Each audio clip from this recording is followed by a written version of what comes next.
अपने जीवन की रक्षा करने के लिए बराबर संघर्ष करना पड़ता है। पक्षियों को भी अपने जीवन को बचाने के लिए बराबर संघर्ष करना पड़ता है, मेहनत करनी पड़ती है। अंडे देने के लिए प्रायः पक्षी घोंसलों का निर्माण करते हैं। जब अंडे देने और बच्चों के पैदा होने का समय होता है तो माता पिता तथा बच्चे सबके लिए खतरा ही खतरा रहता है। छिपकलियाँ, सांप, चूहे, गिलहरियाँ, बंदर और यहाँ तक कि स्वयं मनुष्य भी इनके अंडे ढूंढता फिरता है।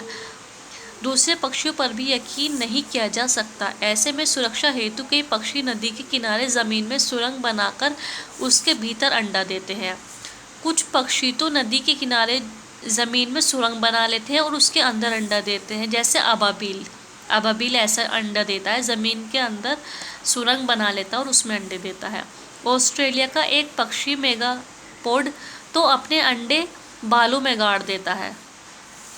टिटहरी अपने अंडे ज़मीन पर ही दे देती है। इसके अंडे आसपास की चीज़ों में से रंग रूप में इतने मिलते जुलते होते हैं कि इन्हें ढूंढना मुश्किल होता है। अधिकतर पक्षी वर्ष में केवल एक बार ही अंडे देते हैं, किंतु यदि किसी कारण उनके पहले अंडे नष्ट हो जाते हैं तो वे दूसरी बार भी अंडे दे सकते हैं। हर अंडा अंडाकार ही हो यह ज़रूरी नहीं है। ऐसे स्थान जहां अंडा लुढ़कने का खतरा ज़्यादा न हो वहां गोल अंडे पाए जाते हैं। जहां पर अंडे लुढ़कने का स्थान का ज़्यादा खतरा नहीं होता वहां पर गोल अंडे पाए जाते हैं। टिटहरी तथा उसी कुल के अन्य पक्षियों के अंडे नाशपाती की शक्ल के होते हैं।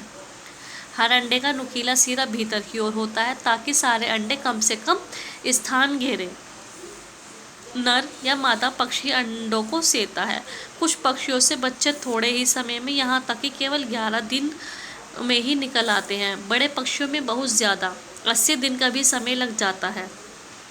दिन निकलने से लेकर दिन छिपने तक पक्षी बच्चों के लिए भोजन की व्यवस्था में लगे रहते हैं। कुछ पक्षी अपने बच्चों को आधा पचाया हुआ भोजन खिलाते हैं। नन्हे कबूतर अपनी माँ के मुंह में चोंच डालकर दूध पी लेते हैं।